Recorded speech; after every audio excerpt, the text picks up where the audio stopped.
말씀입니다. 오늘 본문은 사도 요한이 사랑하는 그리스도인의 공동체에 보낸 서신의 내용입니다.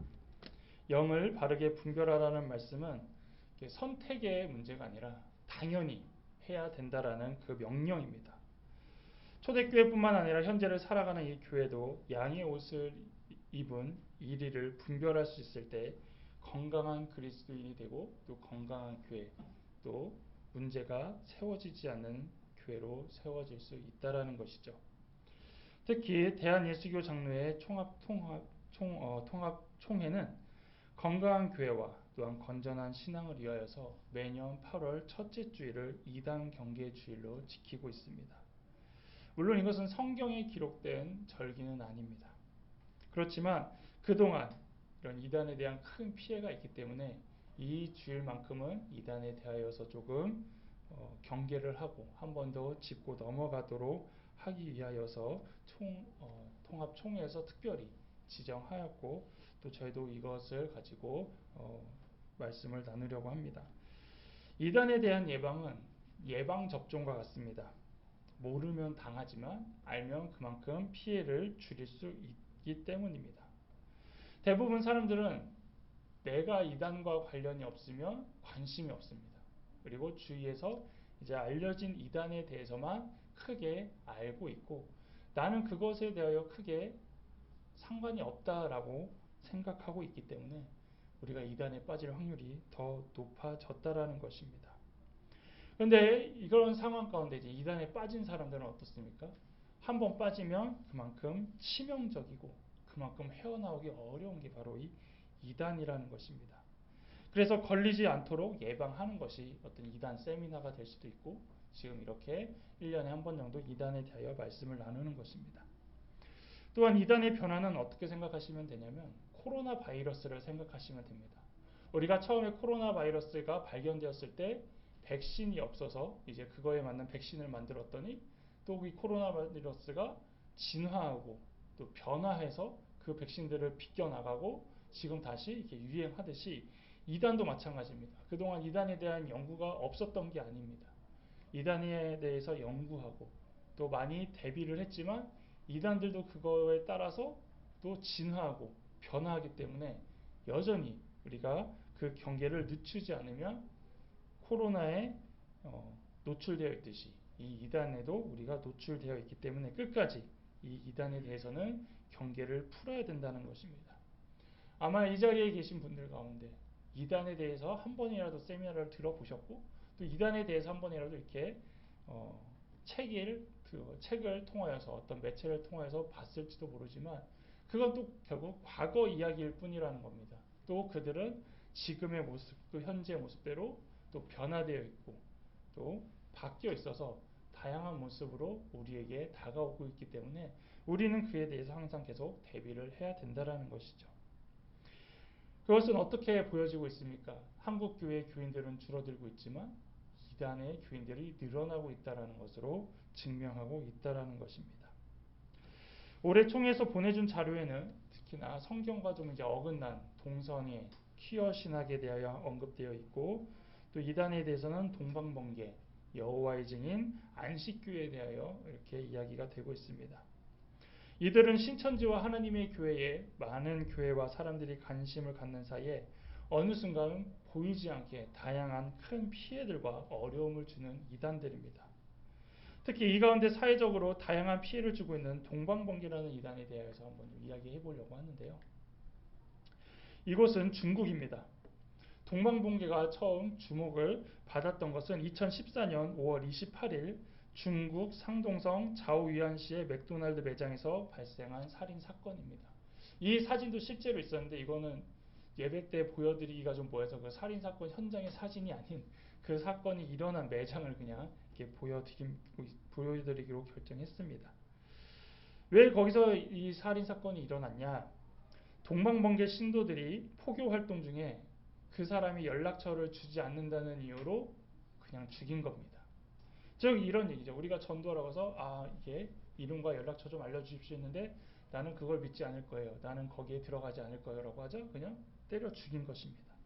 근데 이것이 혼자 한 게 아니라 집단적으로 한 것이고 잔혹하게 살인한 사건이고, 이게 이제 이후에 밝혀진 게 동방번개라는 이 집단이라는 것으로 알려졌다라는 것이죠. 또한 중국의 삼자교회 목사가 신도들에게 동방번개의 해악성을 설교하자 그 다음 주에 강단에 올라가던 목사를 동방번개에서 신도가 둔기로 가격하였고, 그 가격한 목사는 식물인간으로 지내야 했다라는 것입니다. 이처럼 이 동방번개라는 이단은 자기들에게 적대적인 대상에 대하여 폭력을 행사하는 집단입니다. 그러니까 종교라는 이름을 드러내지 않지만 어떤 사건을 조사하다 보니 이런 종교와 연관되어 있구나라고 봤더니 그게 바로 이 동방번개라는 것이죠. 이 피해는 이미 중국뿐만 아니라 국내에도 수없이 발생하고 있습니다. 단지 그것을 드러내고 있지 않기 때문에 그런 종교가 이렇게 우리 주위에 있는지 잘 모르겠다는 것입니다. 이들은 중국 정부가 사교 집단으로 규정하고 단속하자 이 포교 거점을 한국과 미국으로 옮기기 시작했습니다. 왜냐하면 중국에서는 이제 단속이 심하자 이제 해외로 이제 그 눈을 돌린 것이죠. 특히 교주의 지령에 따라 종교의 자유가 보장된 한국을 교두보로 활발하게 활동하고 있는데요. 그 세력이 점점 커지고 있다는 것이죠. 특히 한국에서 이것이 가능한 이유는 대부분 제주도를 통해서 들어오고 있다는 것입니다. 제주도에서는 무사증 제도라는 것이 있는데요. 무사증 제도는 출입국 허락의 표시로 여권에 찍어주는 보증이 없이 그 나라에 드나들 수 있게 하는 제도입니다. 그래서 어떠한 범죄를 저질렀건 어떤 문제가 있더라도 일단 제주도에서는 그런 걸 전혀 검사하고 있지 않기 때문에 이 사람들이 제주도를 통해 들어온 다음에 이제 이 지상이 아니죠. 이제 국내로 그리고 이 내륙으로 들어와서 이 활동을 하게 되어 있는데, 이것이 가능한 건 뭐냐면 그들이 제주도를 통해서 난민 신청을 하면 행전 심판을 하는 3년 동안 그들 마음대로 이것을 할 수 있다라는 것이죠. 그래서 그렇게 들어온 사람들은 이제 우리나라에 와서 부동산 매입을 통하여 이제 자기들의 땅을 사고 그 세력을 넓힙니다. 지금은 서울 구로구의 본부 건물을 비롯해서 횡성 유토피아 유스호스텔과 주유소 등 7만 평을 매입했고, 충북 보은의 12,500평, 괴산의 4,300평 등에서 전국적으로 그 땅을 넓혀가면서 그들의 집단적인 생활을 준비하고 있고요. 그 다음에 이것을 이제 회사 법인으로 만들어서 부동산으로 매입하고 있습니다. 그리고 이들은 집단 생활과 폐쇄적 활동을 통하여서 그 지역에 사는 우리나라 지역 주민들에게 불안과 공포를 조정하고 있고, 더 큰 문제는 이 사람들이 이제 포교 활동을 하는데 앞에서 얘기했듯이 우리가 믿는 이 종교에 오지 않으면 이제 그때부터 폭력을 가하기 시작한다라는 겁니다. 특히나 이제 수도권은 어느 정도 이런 것들에 대하여 정보가 이렇게 빨리 접수가 되는데, 지방 같은 경우는 이제 어르신들이 많고 또 그런 분들에게 접근을 하다 보니까 이런 피해 사례들이 종종 지금도 나타나고 있다라는 것이죠. 그리고 이것은 실제로 시간이 지나면서 중국산 이단임에도 우리나라의 반사회적이고 반국가적인 문제로 이렇게 드러나고 있다라는 것입니다. 우리가 관심이 없어서 잘 모르고 실제로 이 자리에서도 동방번개라는 것을 처음 들어보셨을 텐데, 이미 이 사람들은 인터넷에 치면 너무나도 잔혹하고 너무나도 비참한 여러 가지 사건들과 여러 가지 큰 피해를 우리나라에 주고 있다는 것을 알 수 있습니다. 그렇다면 이 동방번개는 과연 어떤 종교일까요? 1990년 중국 하남성에서 시작된 이단인데요. 여기서는 칠영파, 재림구주파, 여그리스도파, 전능한 하나님파 등의 이름으로 불리고 있습니다. 교주가 있습니다. 조유산이고 이단 호환파의 신도였고 1989년 여기서 이탈하여 자기들과 다시 이제 모여서 이 동방번개라는 교단을 다시 만든 것입니다. 자신을 대제사장과 권력의 주라고 칭하게 하고 그 조직 중에 7사람을 세워 전비, 점령, 전능, 전권, 전지 등의 이름을 주었고 자신은 정권이라는 이름을 취하게 합니다. 그리고 여기에 이제 또 같은 신도였던 양상빈에게 전능이라는 이름을 주었는데, 이 사람이 이제 동방번개에서 말하는 여자 그리스도입니다. 그러니까 우리가 일반적으로 이단으로 얘기하면 어떤 교주, 그리고 남녀 신 이것을 다 갖추고 있는데 이제 중국에 있는 것이고 그 특징이 이제 우리나라에는 되게 폭력적이고 되게 범죄적인 것이기 때문에 많이 경계를 해야 된다는 것입니다. 이들의 포교 방법은 무엇일까요? 그들은 사업 핸드북에 구체적인 색칙들로 담겨져 있습니다.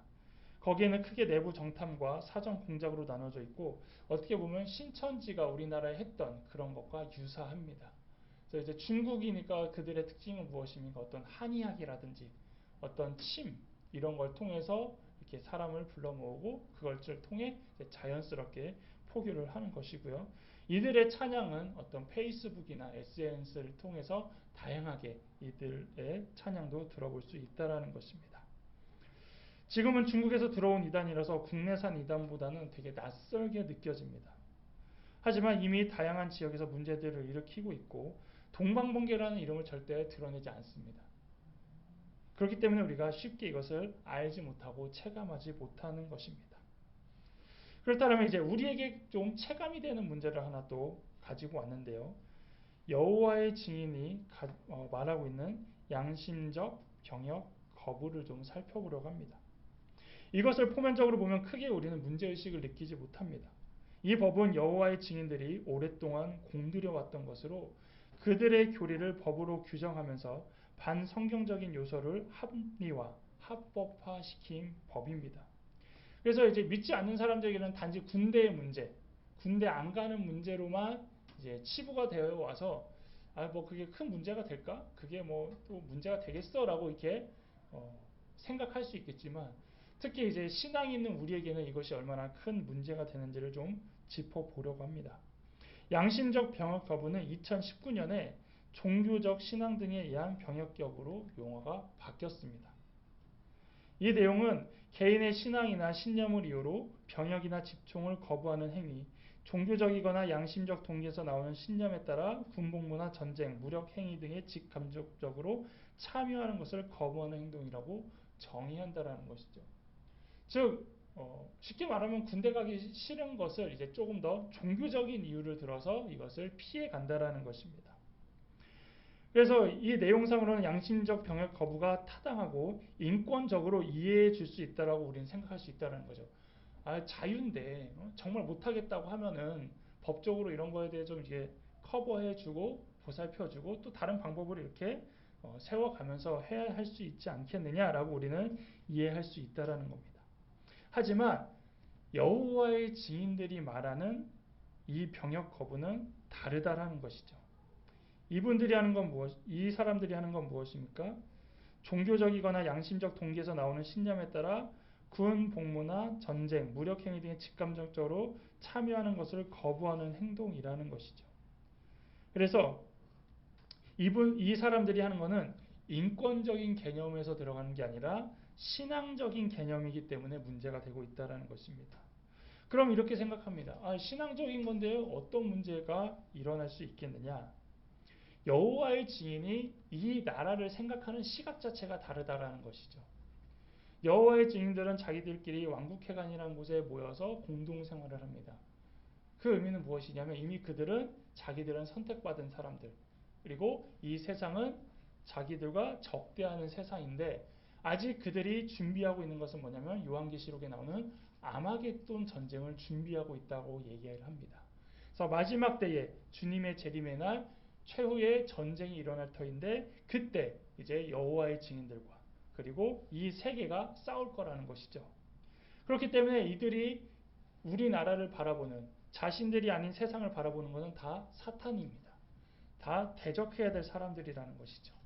그런데 그런 대적하는 곳에서 군대로 징집하니 그 사탄의 싸움에 우리가 들어갈 필요가 있느냐 이런 개념과 이런 신앙을 가지고 있기 때문에 그들이 이 병역에 대하여 거부하고 있다는 것입니다. 그래서 그것을 합리적으로 이야기하기 위해서 양심적 그래서 겉으로는 우리는 이런 신앙을 갖고 있기 때문에 싸울 수 없어가 아니라 우리가 어떻게 사람을 죽일 수 있겠어요? 우리가 어떻게 그 피를 보는 싸움을 위하여 우리가 할 수 있겠어요? 이렇게 변환시켜서 이야기하고 있다라는 것이죠. 그런데 2018년 6월 이제 헌법재판소가 종교와 양심을 이유로 군 복무를 거부한 이들을 위해 대체 복무를 정하지 않는 병역법에 헌법 불합치를 결정해 버립니다. 그래서 병역법 등 개정이 이루어지면서 많은 논란 끝에 양심적 병역 거부가 승인되었고 2020년 1월부터 종교적 신앙 등에 따른 대체 복무가 시행되어 현재 대한민국에서 대체 복무로 복무하는 사람들이 구치소라든지 교정시설에서 이제 복무를 하게 되었다라는 것이죠. 그래서 그 사람들은 이제 총을 들지 않는 위치에서 이제 하는 겁니다. 그래서 급식과 물품, 교정, 교화, 보건, 위생, 시설 관리, 그래서 이런 업무를 맡고 있다라는 것이죠. 근데 여기에 이제 또 여호와의 증인들은 이렇게 대체 복무를 한 거에 더 나아가 이제는 그 기간도 길다. 뭐 이렇게 똑같이 길게 할 필요가 뭐 있냐면서 이제 항의를 하면서 계속 자신들의 이런 신앙을 어떤 법제화 시켜서 계속 다른 방법으로 빠져나가고 있다라는 겁니다. 그래서 이것을 한국에서는 법으로 정한 것을 종교의 자유로 근거로 자신들의 신앙으로 벗어나려는 잘못된 꼼수인데 이걸 잘 모르는 사람들은 상식적으로 문제되지 않고 당연히 그렇게 받아들일 수 있다라고 생각하고 있기 때문에 그것을 합법적으로 인정해 준 꼴이 되었다라는 것이죠. 그래서 어떤 말이 있습니까? 여호와의 증인 신도들이 늘어나고 있다라고 합니다. 왜 그럴까요? 군대를 안 가도 되거든요. 우리나라 남자는 다 군대 문제지 않습니까? 어떻게든 군대를 안 가면 좋고 가더라도 좀 편하게 가려고 하는 여전히 그런 상황인데 여호와의 증인의 이 양심적 병역 거부가 통과가 되면서 이제는 나는 여호와의 증인 신도입니다라고 하는 순간 국가에서 그거에 대해서 뭐라 할 수 없으니까 이제 그런 쪽으로 이제 포교가 된다라는 이야기도 있다라는 것입니다. 이렇게 이단은 언제나 교회 안의 문제가 되었던 것이 어느 순간 이제 국가의 문제, 사회의 문제에도 이 이단의 문제가 되었다라는 것입니다. 그리고 그 영향력은 당연히 교회에 큰 타격을 주고 있다라는 것이죠.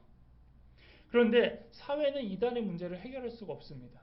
앞에서 얘기한 어떤 폭력적인 문제, 어떤 법적인 문제에 대해서는 벌을 줄 수 있고 그것에 대해 해결할 수 있지만 이 이단의 문제는 결국 교회가 해결해야 된다라는 것입니다.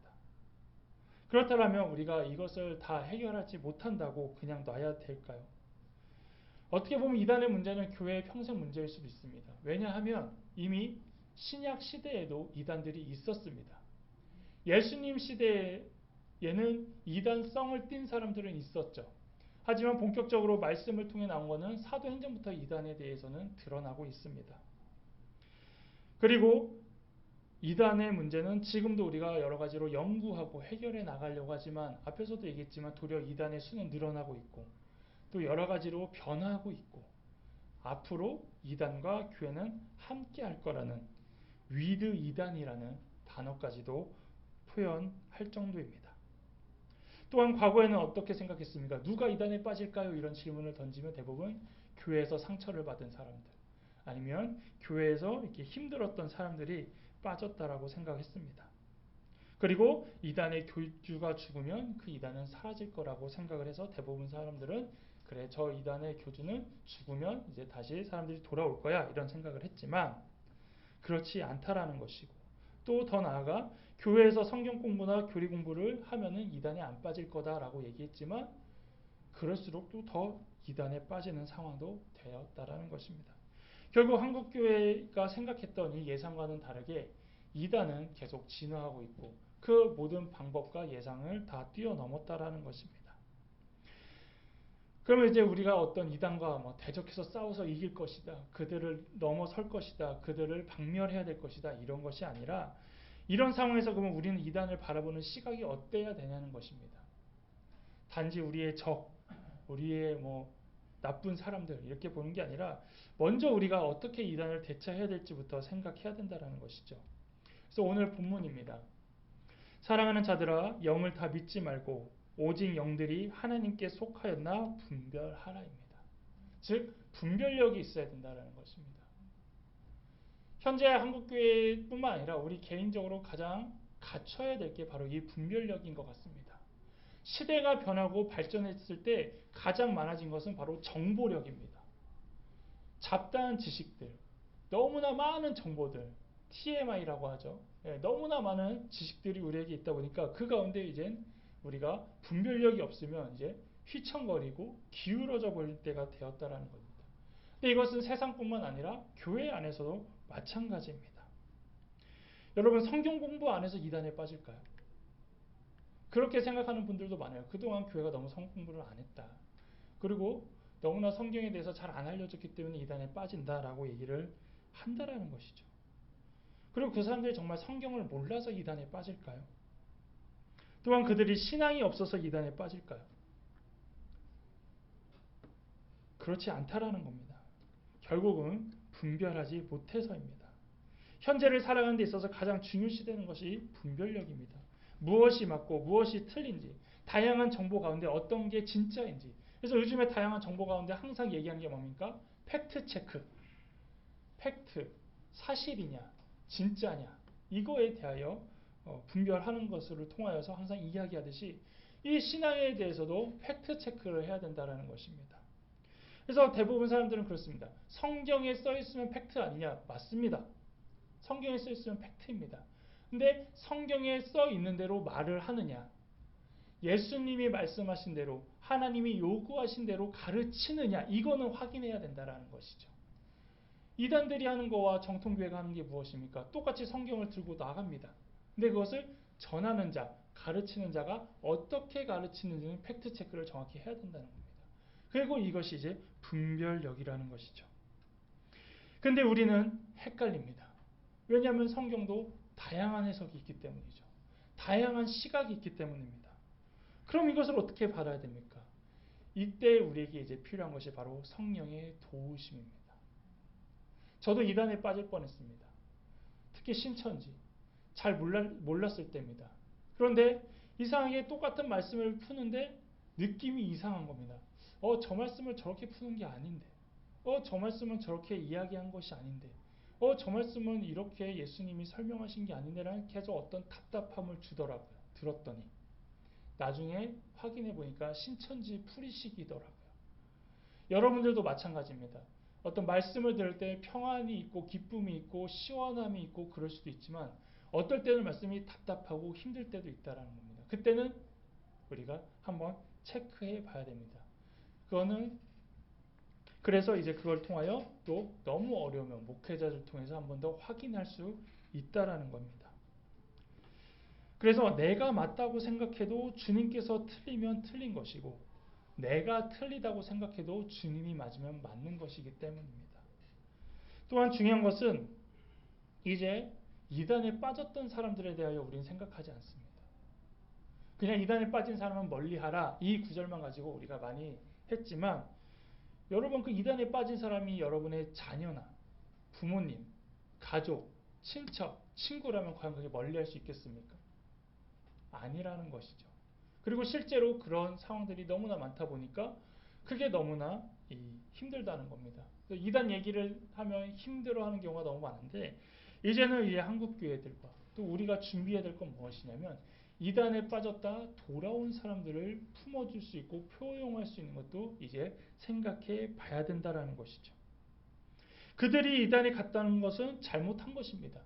실수한 것입니다. 그렇지만 그들을 우리는 정죄할 수는 없습니다.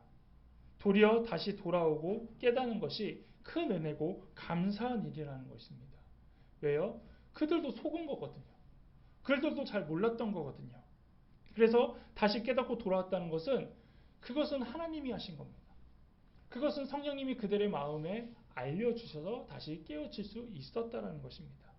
근데 그런 사람들을 우리가 감히 이단에 갔던 사람이야, 이단에 빠졌던 사람이야 라고 하면서 막는다고요? 거절한다고요? 이거는 우리가 다시 한번 생각해 봐야 된다는 것이죠.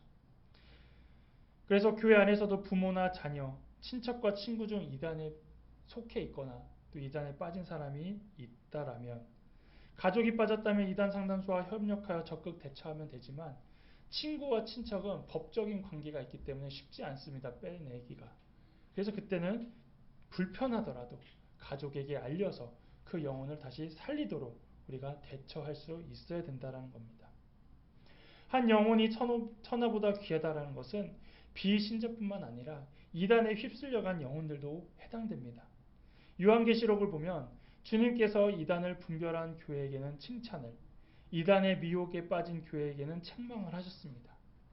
그만큼 이단은 구별하기도 어렵고 견제를 하더라도 전쟁을 하더라도 그 끝이 없다라는 것입니다. 이제는 우리의 신앙에서도 이 이단에 대하여 조금 더 관심을 가지시길 바랍니다. 그들의 교리를 모르는 것이 당연합니다. 그들의 교주를 모르는 것이 당연합니다. 그들의 문제점을 잘 모르는 것도 당연합니다. 왜냐하면 교회에서는 얘기도 해주지 않고 알려주지도 않기 때문입니다. 그렇지만 중요한 것은 우리 옆에 있기 때문에 위험한 것이고 우리 옆에 있기 때문에 관심과 신경이 필요하다라는 것입니다. 베드로전서 5장 8절에 근신하라 깨어라 너희 대적마귀가 우는 사자같이 두루다니며 삼킬 자를 찾나니. 이것은 사탄이 우리를 쓰러뜨리려고만 하는 말씀뿐만 아니라 이단들을 통해서도 우리의 신앙을 방해한다라는 것입니다. 많은 사람들이 이단에서 나오면은 정통교회로 돌아올 거라고 생각합니다. 그런데 그럴 확률이 거의 없다라고 합니다. 왜냐하면 금방 이야기한 것처럼 교회가 거부한다라는 것이죠. 저 사람 이단에 갔던 사람이래. 이단에 빠졌던 사람이래. 그리고 그들이 세뇌된 교리가 정통교회의 교리와 맞지 않기 때문에 그 말씀을 듣기 어렵다라는 겁니다. 그래서 이단에 빠진 사람은 대부분 다시 이단으로 갑니다. 앞에서 말한 동방번개도 어디서 나왔습니까? 이단에서 나와서 또 다른 이단이 만들어진 것입니다. 우리가 알고 있는 하나님의 교회는 어디서 나왔습니까? 안식교에서 나와서 하나님의 교회가 된 것입니다. 지금 신천지는 또 다른 아류의 또 다른 새천지로 나오고 있습니다. 그렇다면 이것은 비단 그들만의 문제가 아니라 그들을 포용할 생각이 없었고 그들을 맞이할 준비가 되지 않았던 한국교회도 그 책임은 분명히 있다라면 앞으로는 우리 교회 안에서도 그들을 품어주고 그들을 포용해서 그들에게 올바른 교리와 올바른 사랑과 올바른 그리스도를 전할 준비가 되어 있다라면 우리 교회 안에 이단의 사상도 당연히 사라질 것이고 또 그들까지도 품는다라면 사탄은 이 교회와 우리 한국교회를 뒤흔들지 못할 것입니다. 이단은 주님 오실 그때까지 사라지지 않을 것입니다. 그렇다면 교회는 그것에 대하여 항상 대비하고 있고 또 그것에 파생되어 있는 또 그들이 진화하고 발전하는 것처럼 우리도 함께 진화하고 발전하여서 그들과 대적할 부분은 대적하고 또 거기서 벗어나고자 하는 사람들은 우리가 품고 나가야 됩니다. 그래서 우리의 교회와 신앙을 지키기 위해선 우리는 이단을 경계하고 더 중요한 건 분별해야 된다는 것이죠. 여러분 이단을 너무 쉽게 생각하지 마십시오. 나에게 뭐 이단이 붙겠어. 그냥 누구만 와도 내가 이렇게 쫓아낸다고 이단이 안 붙는다고 생각하지 마십시오. 그들은 결코 쉬운 존재도 아니고 만만한 존재도 아닙니다. 하지만 이것을 이겨낼 수 있는 것 단 한 가지 우리에게 분별력이 있다라면 하나님이 그것을 지켜주실 것이고 여러분들이 그들의 공격부터 충분히 방어할 수 있을 것이고 또 우리가 그런 곳에 빠져있는 사람들을 또 건져내서 다시 신앙인으로 불러올 수 있다라는 것이죠. 그래서 우리가 이 말씀을 기억하면서 우리가 영을 분별 잘 할 수 있도록 우리가 깨어있는 그리스도의 군사가 되기를 주님의 이름으로 권고하겠습니다. 이 시간 찬양 하나 하고 우리 기도할 텐데요.